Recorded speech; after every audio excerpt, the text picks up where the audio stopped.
Christ along the way. He reigns, although we come again. Sê, as jy jou Bybel hier het, dan kan jy hom saam met my oopmaak by Filippense hoofstuk 2. Ons gaan vanoggend saam lees van verse 5 tot 11. Ons kom by 'n gedeelte wat ek reken seker die middelpunt van die hele Filippense brief is, en waar die apostel Paulus die selflose voorbeeld van die Here Jesus aan die Filippense voorhou, as die standaard wat hulle eie karakter en hulle eie gesindheid as hemelburgers daar in Filippi behoort te definieer. As jy verlede weekie was, en ek wil net vinnig jou geheue verfris, dan sal jy onthou dat ons saam gekyk het na 4 werklikhede wat gelowiges se eenheid met Christus kenmerk, en wat werklikhede is wat weer tot eenheid en gemeenskap onder 'n gemeenskap van gelowiges moet lei. Daai 4 werklikhede vanuit vers 1 was dood eenvoudig, maar diep belangrik. Die troos in Christus, die vertroosting in Christus, glo dit of nie, daai is 2 verskillende konsepte, die gemeenskap van die Gees, en laastens die innige tederheid en die ontferming van God. Maar dit was die 4 kragtige realiteite wat die gevolg is van 'n gelowige se eenheid en gemeenskap met Christus, en wat uit die hart van die saak ook eenheid en gemeenskap onder gelowiges behoort te bevorder. Maar dis nie al waarna ons gekyk het nie. Toe wys die woord ook vir ons dat eenheid en gemeenskap onder gelowiges altyd bevorder word wanneer gelowiges hulle self in die regte lig beskou. Wat is die regte lig waarin gelowiges hulle self moet beskou? Wel, ons het gesien, daar is mense in die kerk van Jesus wat ongelukkig met 'n te hoë dink van hulle self rondloop. Maar dan is daar ook mense wat die hele tyd kop onderste bo en voetsleep rondloop, wat ook nie noodwendige Bybelse siening het van hulle self nie. Wat is die regte lig waarin gelowiges hulle self moet beskou? Wel, het ons gesê, dit is om te besef dat ons almal op grond van God se onverdiende goedheid gered is. Ons was gekenmerk as sondaars, en ons is genadiglik nou deur God ook gered en word as geheiligdes beskou. Maar vanuit daardie besef ontstaan ware nederigheid ook, aangesien die evangelie nou alle mense op gelyke voet stel. Maar dit was nie al nie, want Paulus het ook die Filippense aangemoedig om dieselfde gesindheid te hê wat ook in Christus Jesus was, en wie se voorbeeld van ware nederigheid veronderstel is om gelowiges soos my en jou aan te spoor tot eenheid en gemeenskap. Na daardie voorbeeld gaan ons vanoggend saam kyk. So as jy jou Bybel daar oop het, volg asseblief saam met my terwyl ek vir ons lees van vers 5 af. Want hierdie gesindheid moet in julle wees wat ook in Christus Jesus was. Hy wat in die gestalte van God was, het dit geen roof geag om aan God gelyk te wees nie, maar het homself ontledig deur die gestalte van 'n diensknegt aan te neem en aan die mense gelyk geword. En in gedaante gevind as 'n mens het hy homself verneder deur gehoorsaam te word tot die dood toe. Ja, die dood van die kruis. Daarom het God hom ook uitermate verhoog en hom 'n naam gegee wat bo elke naam is. Sodat in die naam van Jesus sou buig elke knie van die wat in die hemel, die wat op die aarde en die wat onder die aarde is. En elke tong sou bely dat Jesus Christus die Here is, tot heerlikheid van God die Vader. Kom ons stop net eers daar vir nou julle. Daar was 'n sendeling wat eendag 'n storie vertel het van 2 baie wilde, baie sterk bergbokke wat mekaar toevallig eendag ontmoet het op 'n baie nou, ek wil amper sê dun bergpaadjie, soos wat hulle van verskeie rigtings af aangestap gekom het. Maar aan die een kant van hierdie paadjie was daar 'n geweldige diep kloof van omtrent sekere 1000 voet diep, en aan die ander kant van die paadjie was daar 'n baie hoë kraans wat die hoogte ingeskiet het teen 'n 90 grade hoek. So daar was nêrens heen om te gaan nie, behalwe vorentoe. En so nou of dun was hierdie bergpaadjie dat letterlik een van daai bokke, nie een van hulle kon eers retireer nie. Hulle kon nie eers agteruitloop of selfs omdraai nie, dit was hopeloos te gevaarlik. wat toe nou ook 'n geweldige groot probleem veroorsaak het vir hierdie twee bokke. Maar een van hierdie twee bokke het sy oë skreefies getrek en net besluit, dit maak nie saak wat nie, hy gaan veg vir sy reg om te lewe. Mens sou dink die ander bok sou reageer op dieselfde manier. Maar in steede daarvan om te probeer veg vir sy reg om te kan verbygaan, het die ander bok net skielik uit die bloute uit neergebuig en homself so plat as moontlik uitgestrek, sodat die ander bok letterlik op hom kan trap en oor hom kan loop en hulle albei van daar af op hulle eie weg kan gaan. Nou, sonder om oneer te bring aan sy naam, wil ek vanoggend vir jou sê, was dit ook in 'n groot mate wat die Here Jesus Christus vir die mens gedoen het, toe hy sy hemelse heerlikheid verlaat het, en vlees geword het, en vir ons sonde gesterf het.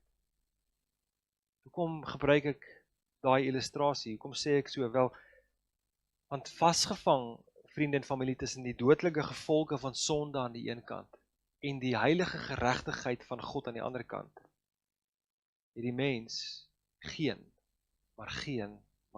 manier om homself uit sy dilemma te red nie. Maar wat doen Christus? Hy verneder homself. Hy gee sy regte prys. Die skrifgedeelte vanoggend sê vir ons, hy word gelyk aan mense, en as jy gedink het, dis erg genoeg, dat God gelyk word met mense, neem hy die vorm van 'n slaaf aan, dan laat hy toe, dat ander mense oor hom loop, op hom trap, sy liggaam vernietig, sodat almal wat in hom glo, die vryspraak van God kan ontvang, en 'n ewige lewe, terwyl hy die wraak van God verduur en absorbeer.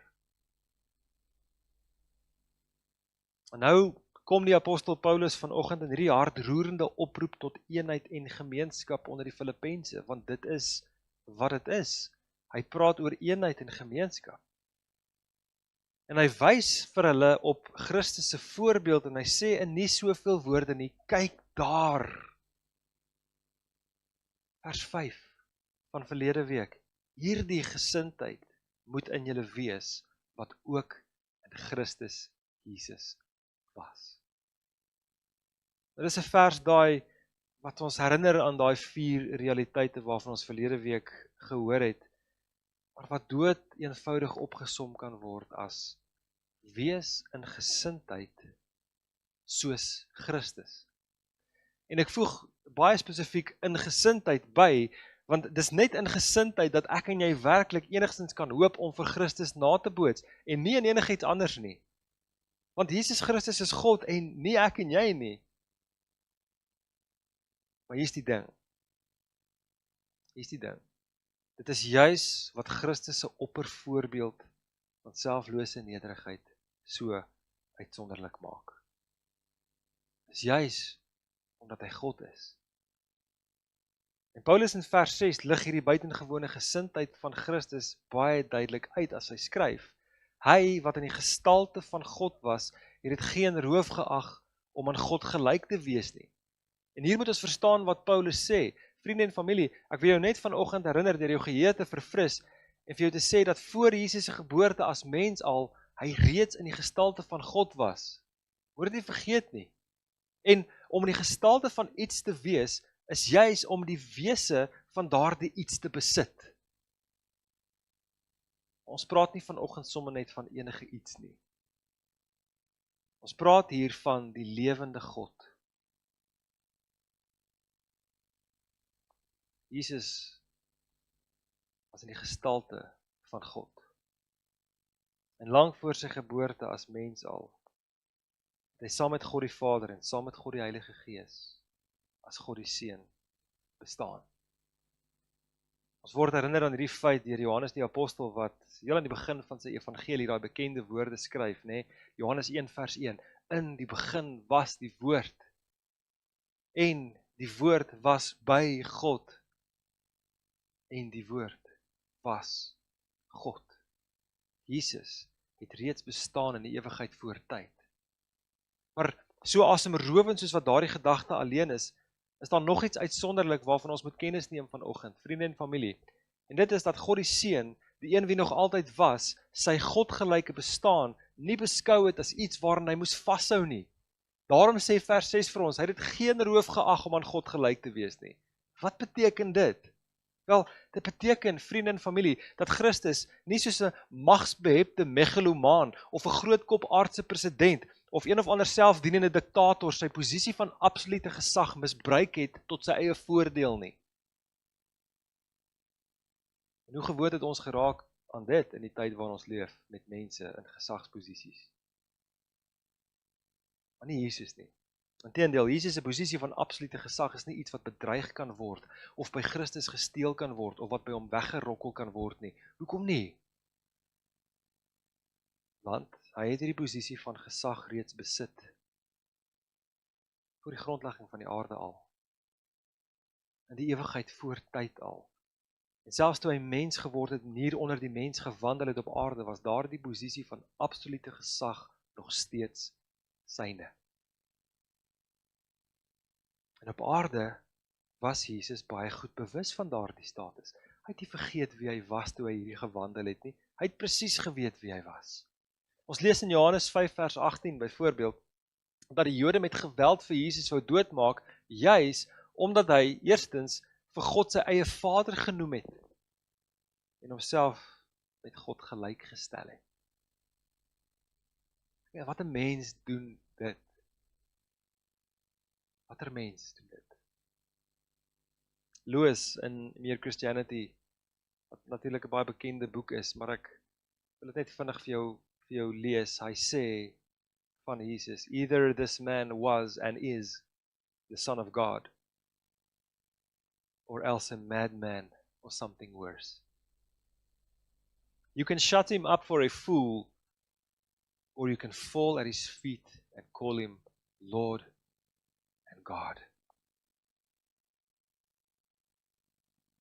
En as jy vanoggend hier sit en jy het 'n getuienis van wedergeboorte, dan sal jy weet, dit is wie hy is, Here en God. En tog julle, sonder enige onsekerhede oor sy goddelike identiteit, sonder enige bedreiging van sy posisie van absolute gesag, sonder enige teken van vleeslike egotisme, wat ons so baie maal sien onder mense, het Jesus in nederigheid na die belange van ander omgesien en nie eerstens aan homself gedink nie. Dis wat die Filippense moet sien. En daarom wil ek ook dat jy vanoggend saam met my net so 'n bietjie in verwondering staan oor die grootste en die beste wonderwerk wat hierdie wêreld tot op hede nog ooit gesien het.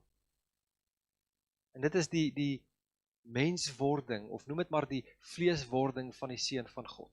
As jy dalk 'n pen het vanoggend en jy wil dit neerskryf as 'n eerste hoofgedagte, die vrywillige vernedering in Christus se aardse lewe tot eer van God.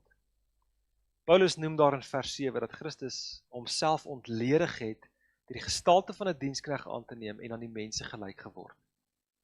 En nou moet ons die vraag vra vanoggend, veral as ons getrou wil bly in die teks, wat presies beteken daai woordjie ontledig? Die letterlike Engelse vertaling soos die English Standard Version en die New American Standard Bible gebruik die term vir ontledig in Engels emptied himself. So wat ek en jy moet verstaan is dat Jesus Christus homself spandeer het. En nou moet 'n persoon weer die vraag vra, maar hoe het Christus homself dan spandeer of ontledig, of soos daai Engelse vertaling sê, leeggemaak? Hoe het hy dit gedoen? Miskien sal ons die vraag kan beantwoord as ons weet wat Paulus nie wil sê nie. Ons moet weet dat Paulus byvoorbeeld nie sê dat Christus homself van sy godheid gestroop het nie. Ons het nou gesien dat Jesus maar al te goed bewus was van sy goddelike identiteit. Gaan kyk maar net na die ek is stellings in die evangelies. Hy het geweet wie hy is. Dit het nie verander nie. Christus het nie minder as God geword of enige van sy goddelike attribute opgegee nie.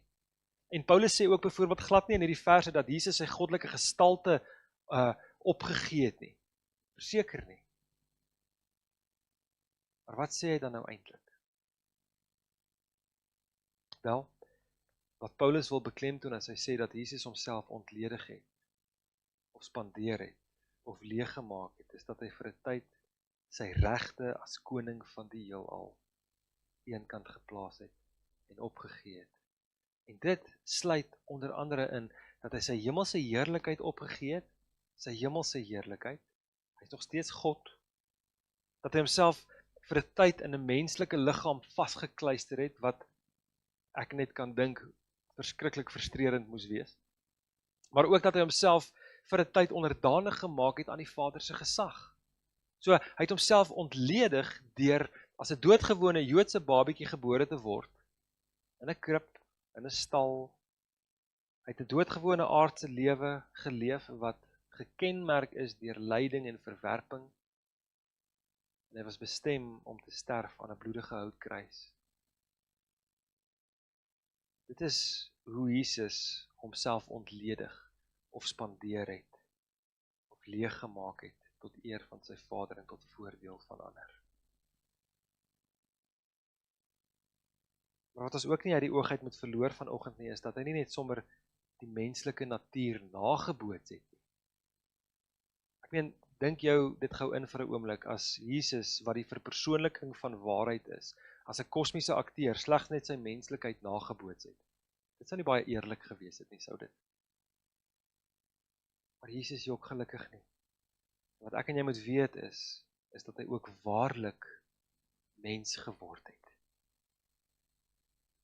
Paulus herinner ons hieraan in 'n gedeelte soos Romeine 8 vers 3, as hy sê dat God deur sy eie seun in die gelykheid van die sondige vlees te stuur, die sonde veroordeel het in die vlees. Jesus het vlees geword. Galasiërs 4 vers 4 voeg daarby saam, toe die volheid van die tyd gekom het, het God sy seun uitgestuur. Maar hoe? Gebore uit 'n vrou. Gebore onder die wet.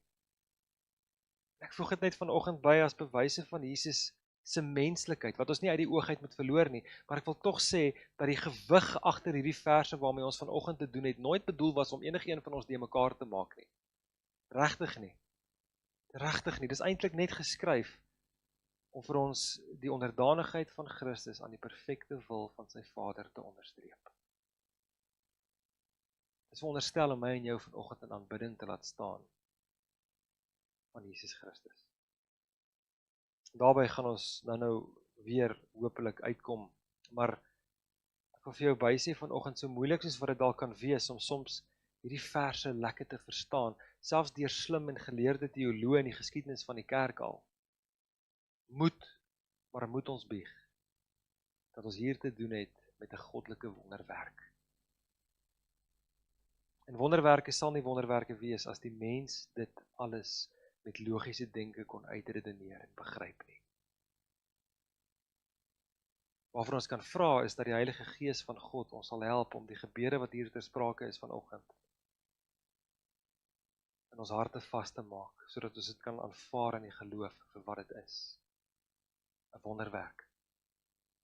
Dis wat dit is.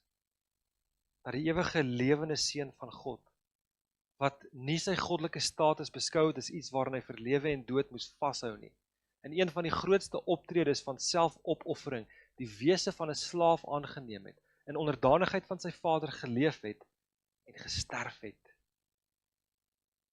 sodat ek en jy en almal wat hulle geloof in hom plaas, ewige lewe kan hê en met hom kan identifiseer. Die Seun van God, sê die skrif vir ons, moes gehoorsaamheid leer. En dis waarom Jesus se menswording ook beskou moet word as 'n vernedering. Maar dit was 'n vrywillige vernedering.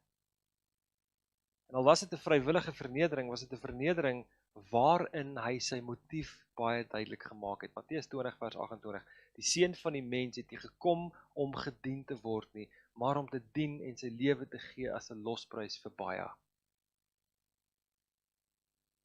Die gedagte van 'n losprys bring ons dan ook vanoggend uit by ons tweede belangrike gedagte, en dis dood eenvoudig, as jy dit dalk wil neerskryf, die vrywillige vernedering van Christus in sy menslike dood tot die eer van die Vader.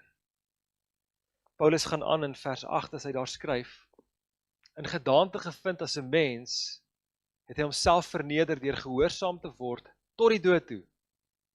Ja, die dood van die kruis.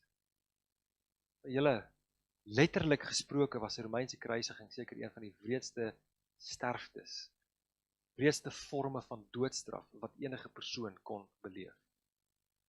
Die Romeine het dit gereserveer vir hulle mees berugste van kriminele. En tot vandag toe nog word kruisigings beskou as een van die mees ondraaglikste, pynlikste, vernederende forme van die doodstraf, wat al ooit in die geskiedenis plaasgevind het. Ons weet dit gebeur nie soseer vandag as 'n offisiële manier van straf of doodstraf nie. Maar dit was 'n geweldige vernederende proses om deur te gaan. Die veroordeelde het nie eers klere aangehad as hy daar gehang het nie. Hy was totaal en al ontbloot. Dit was Jesus. Ons dink altyd aan die wonde wat verskriklik erg was en die manier hoe hy hanteer is, maar hy het nie eers klere aangehad nie. En nadat 'n beskuldigde soos Jesus aan die hout vasgeslaan is en gelos is om uit te bloei, dan het so 'n persoon gewoonlik maar in elk geval as gevolg van versmoring gesterf. Jesus se dood was 'n ondenkbare, skandelike dood wat met geweldige pyn en oneer gepaard gegaan het. En ons weet dit was skandelik en oneerbaar, veral in die oë van die Jode. Ons weet dit. Veral omdat hulle wet gesê het in Deuteronomium 21 vers 23, een wat opgehang is deur God vervloek. Maar daar was verseker method in the madness in Jesus wat 'n vervloekte geword het, want Paulus verduidelik later in Galasiërs 3 vers 13, Christus het ons losgekoop van die vloek van die wet. Net ek en jy was verwyderd van God onder die vloek. En as jy vanoggend hier sit met getuienis van wedergeboorte en bekering, dan sal jy weet, Christus het jou losgekoop van daai vloek. Hy het jou losgekoop van die vloek van die wet. En hoe het hy dit gedoen? Hy het vir ons 'n vloek geword, sê Galasiërs 3 vers 13. So wat 'n skande was die kruisiging van Jesus net nie, veral vir die Jode nie. Maar aan die ander kant het die Romeine wat die slae uitgedeel het, ook maar die idee van 'n kruis beskou as iets aanstootliks. Soveel so dat een van hulle eie filosowe, wat ook 'n politikus was, 'n man met die naam van Cicero, geskryf het, "Far be the very name of the cross, not only from the body, but even from the thought, the eyes, the ears of Roman citizens." Hulle kon nie daarna kyk nie. Dit was afskuwelik.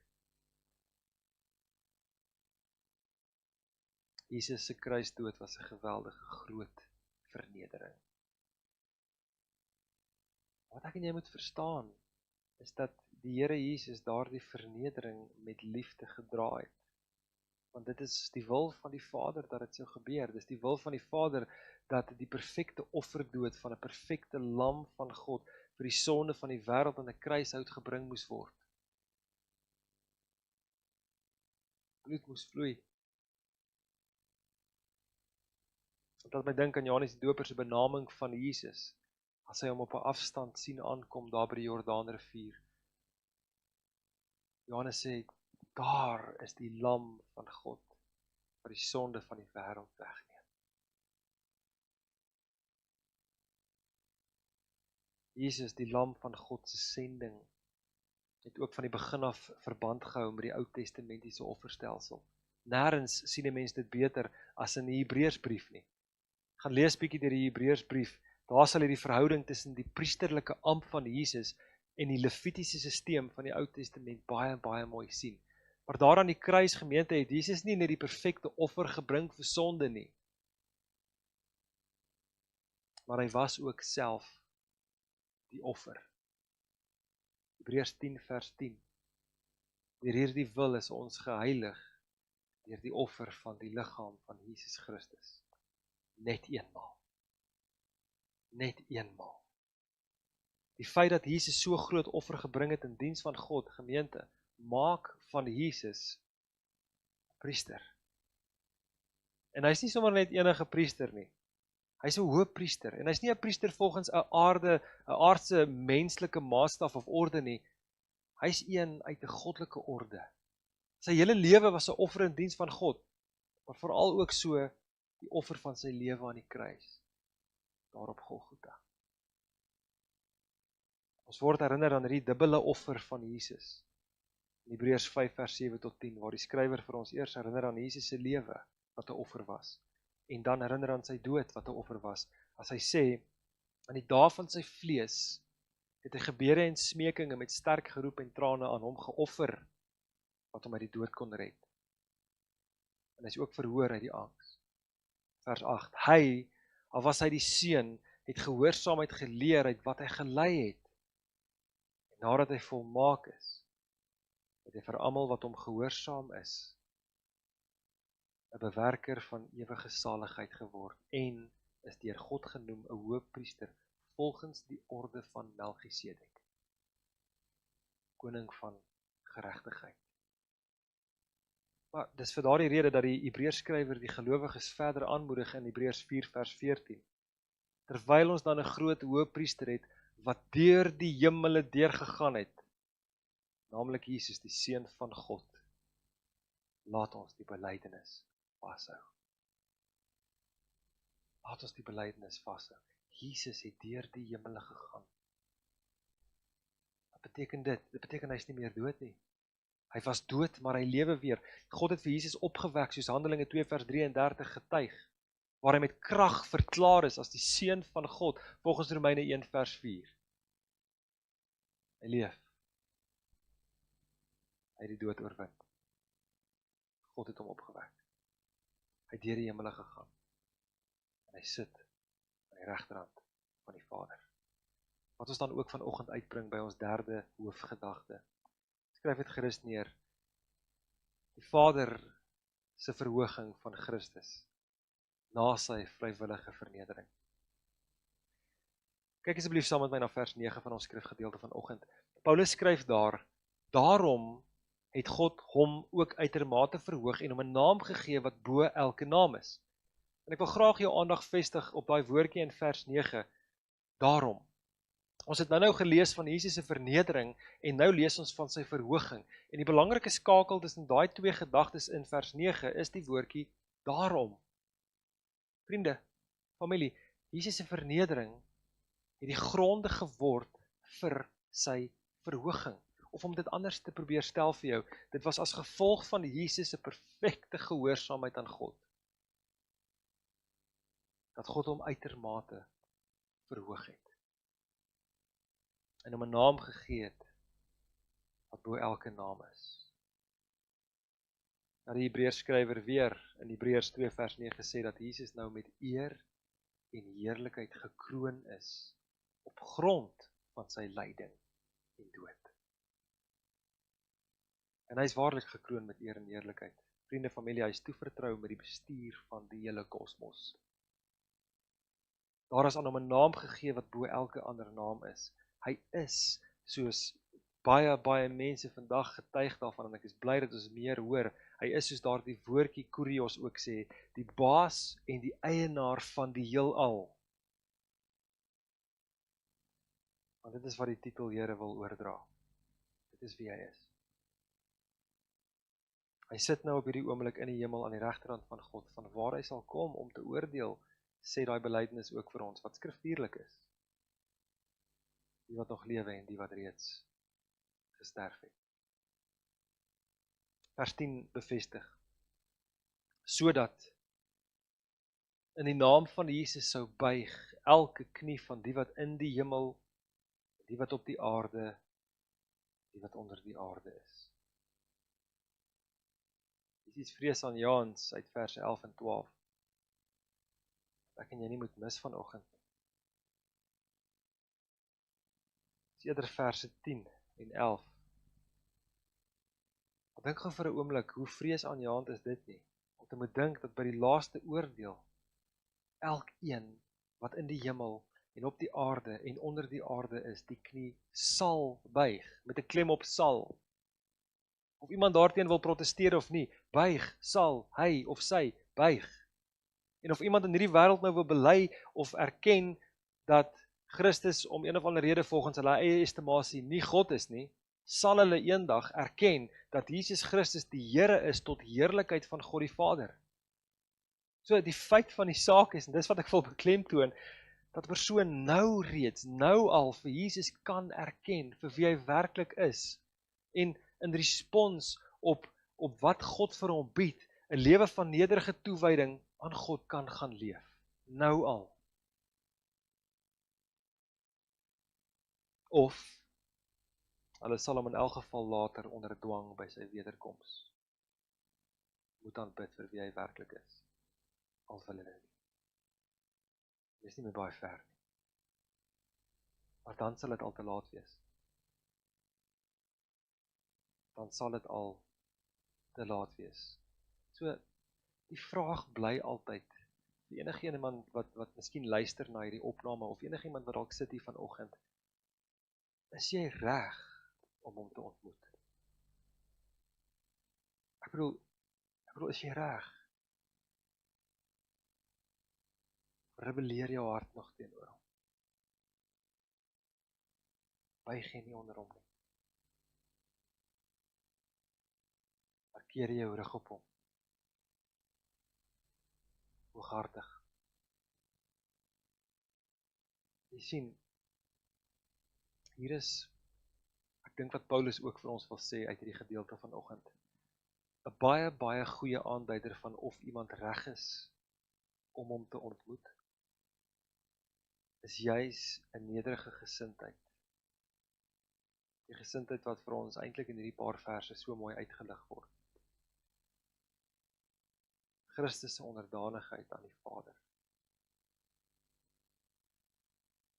Dis Paulus se hele punt aan die Filippense en aan ons vanoggend, as Jesus se dood, vriende en familie, vir ons enige iets beteken het, dan sal ons mos sy lewe wil naboots.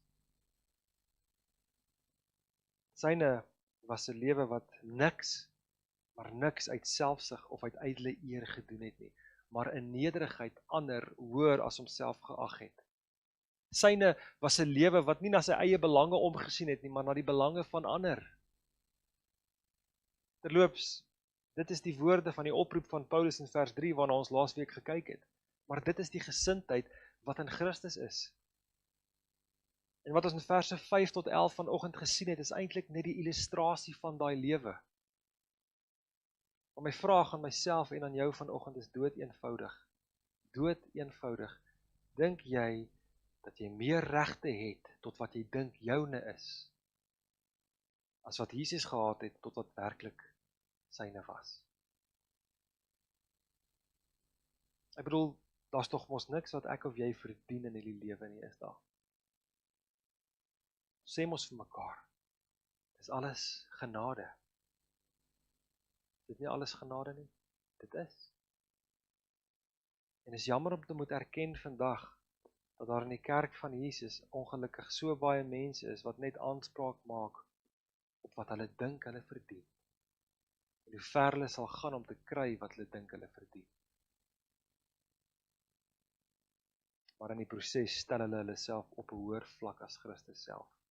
En dis tragies. Dis tragies, want so 'n gesindheid sal nooit eenheid en gemeenskap tot gevolg hê. Nooit nie. Wat wel eenheid en gemeenskap tot gevolg sal hê, is die liefde waarvan Paulus praat. Liefde wat uiting kry in selflose nederigheid. Die soort wat Jesus vir ons gewys het, toe hy homself spandeer het. Die soort wat Jesus hier vir ons modelleer. Wat ek en jy aangespoor word om na te boots. Maar as jy reg vir dit? Is ek reg vir dit? Kom ek los ons vanoggend by die woorde van Jesus in Lukas 18 vers 14. Hy sê, elkeen wat homself verhoog, sal verneder word. En hy wat homself verneder, sal verhoog word.